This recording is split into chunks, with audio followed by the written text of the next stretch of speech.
All right, everybody. So in this presentation, we will talk about ChatGPT. We will discuss what ChatGPT is, the good, the bad, and unfortunately, the ugly aspects of ChatGPT. So let's begin with understanding what ChatGPT is. ChatGPT is a fancy term for a smart computer program that can answer questions very quickly. It was created by Elon Musk, Sam Altman, and some other smart people at OpenAI, a research lab in America using big computer models. What are the positive aspects of ChatGPT? Well, ChatGPT is a really helpful computer program because it can answer a wide range of questions on many different topics. For example, if you are curious about animals, you can ask ChatGPT about different types of animals, and it will give you interesting information about them. This makes it a great tool for finding quick and easy information on things you want to know more about. Another great thing about ChatGPT is that it can save you a lot of time. If you have a question, you don't need to spend hours searching for the answer on Google or YouTube, and so on. Just ask ChatGPT, it will give you a response right away. This is really handy when you are busy with a lot of things and need to get your work done fast. Additionally, ChatGPT is available 24/7. This means you can use it whenever you want, even if it's really late at night or early in the morning. So if you need help with your studies or have question about something, you can always count on ChatGPT to be there for you no matter the time. So in this case, I would say ChatGPT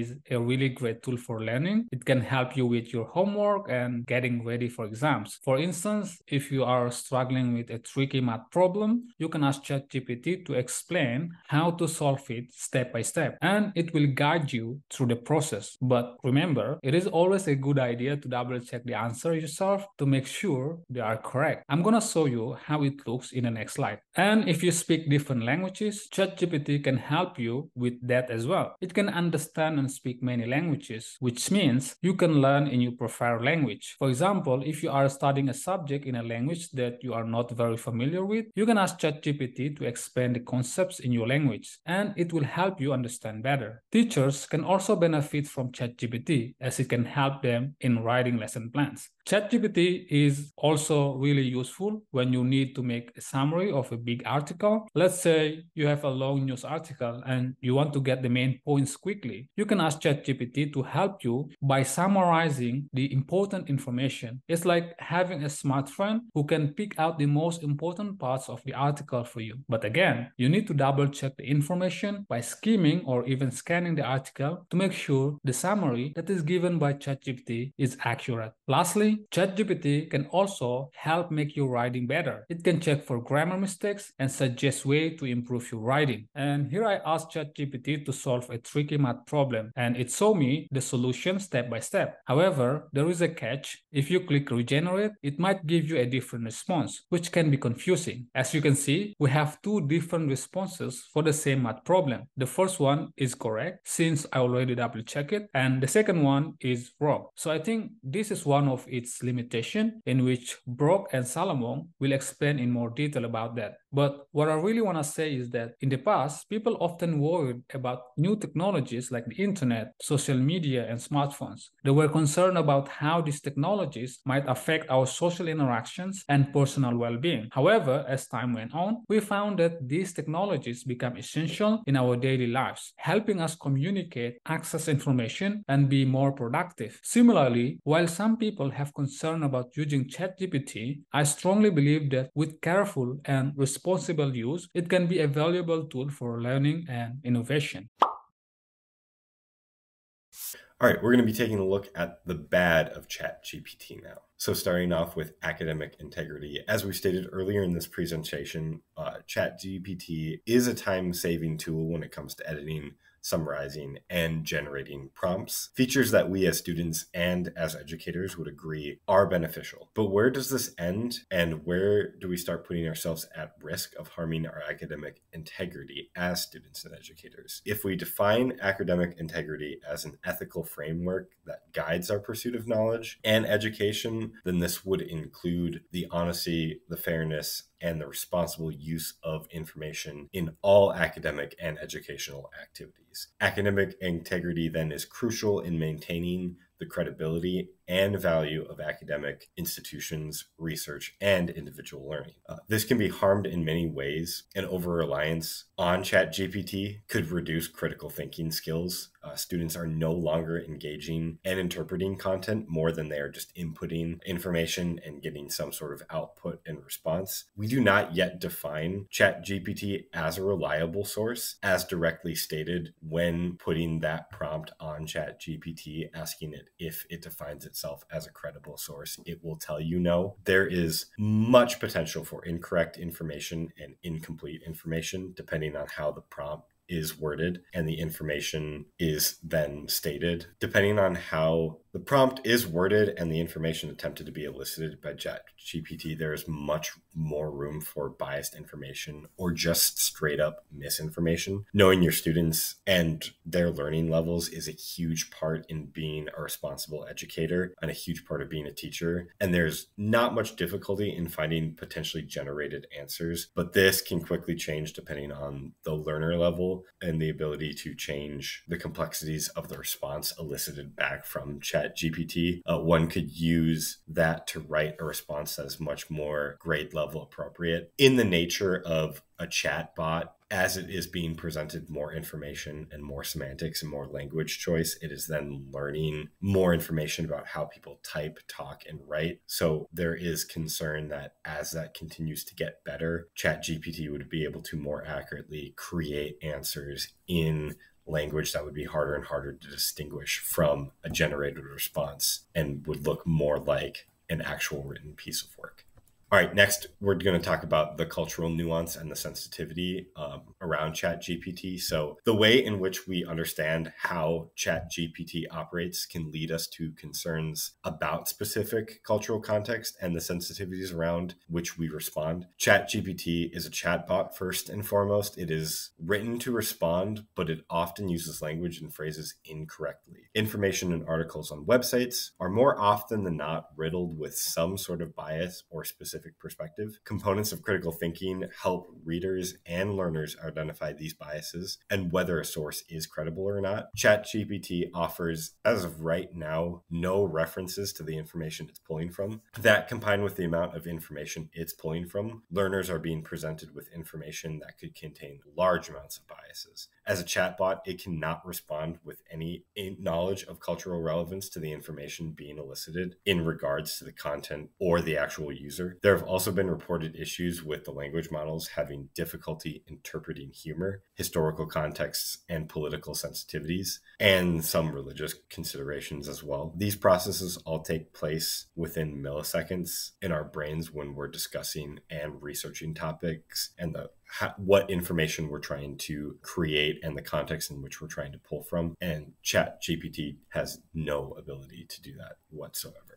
And then finally, we're looking at the lack of common sense built into ChatGPT. So it may seem obvious that an AI chatbot has no ability to engage critical thinking and common sense, but within the context of the potential learners, we are considering what ChatGPT can and cannot do when we are simply seeking answers. Subtext is one of many things that cannot be replicated. Our own life experiences that we bring to interactions and learning is missing when we rely on ChatGPT for answers. ChatGPT is also not a search engine. It doesn't have access to the most relevant and readily available information. It uses what it is told and what it knows from its creation. It can update itself to certain degrees and pull information, but it is mostly learning its information from what people tell it. So then when responding to something it thinks it knows, it of course, would have no ability to use critical thinking or common sense to make sure it is appropriately answering a question.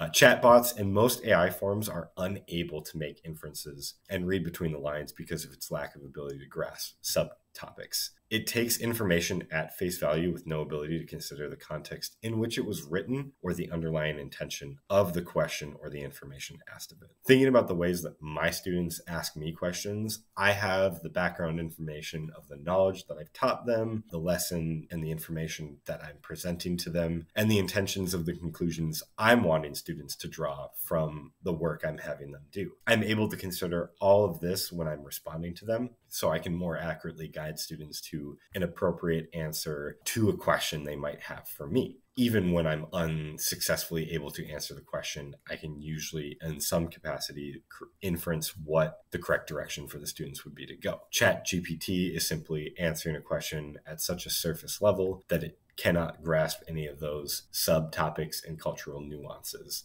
So it is unable to, as we stated, critically think. Hi everyone, so I'm going to talk about the ugly parts of GPT, unfortunately, right? So we're going to take a look at some of the sort of nefarious things that ChatGPT can do. Okay, so first thing, phishing scams. So we all know that ChatGPT is not good or evil. It is a tool, a device, something that we can use. So if you take a look at this email here, I can ask ChatGPT to generate some kind of email that will ask for the user's information. So if you take a look at this example, I think I asked ChatGPT to write an email that asks for the user's information. And so you can see that it asks for the full name, the address, contact number, email. And although it says this down here, like rest assured your information will be handled with utmost confidentiality. Like if you want to use it for a phishing scam, you could totally be lying about this. And what's interesting about this email template, I guess you could say, is that it's very easy to just put your name in there and your position, and you can easily trick somebody. So this is one of the things that you can do with ChatGPT. Part of what makes it good is that it gives you sort of the base for it, right? So now it's really easy for you to copy and paste and use it. You can also even translate it as well, right? So here's a translation to Japanese. I can't read Japanese, unfortunately, but I imagine that it's very similar to the first one, right? So it's a literal translation. You can ask it to translate it. And that's a really cool tool, actually, in itself, but you can use it to do like a phishing scam. Next up, ChatGPT also, so this is not exactly nefarious, but ChatGPT has this very conversational sort of answers for you every time. And so it sort of seems to have like all the confidence in the world. So it makes you believe, like, especially if you're, I don't know, a middle school student or a high school student, that the answers that ChatGPT is giving you is correct. Right? So if you look at here, I asked it, are there any singular nouns that ends in a single S? Here you can see that boss is 2S, business is 2S, address is 2S, process is 2S. So it does get things wrong, but it would sound really confident still, right? So it says, yes, there are some singular nouns in English that ends with a single S. Here are a few examples. And then it even says, keep in mind that these are somewhat less common than nouns ending in other letters, but they do exist in the English language. Yes, they all do, but here ChatGPT is actually wrong. But it's just kind of weird that when you read this, you can kind of feel the confidence from it. So yeah, that's something to look out for. And then lastly, you can ask ChatGPT to create malicious code, or at least the base code for a malicious code, right, that you want to do. So here I asked ChatGPT to write a program that locks the user's information, right? So it's using Python, but it has generated really quickly, like in less than a minute, I think, the base code for something that you can use to lock users' information, where you can do like a ransom of some sort, right? Like it's really interesting. It's not something that you should do, right? Because it's not ethical. But yeah, but you can ask ChatGPT to give you the base code for it. And if you're a programmer and you know how to use it, you can use this code as sort of the basis for your bigger code that you want to do. And I think that's it. Yeah, so these are the 3 things that can be kind of nefarious about ChatGPT. I think they are pretty interesting things, but all of these things can also be used for good as well, right? So strangely, right? It's both, right? So ChatGPT is not exactly good or bad. It's a tool that has some ugly sides to it.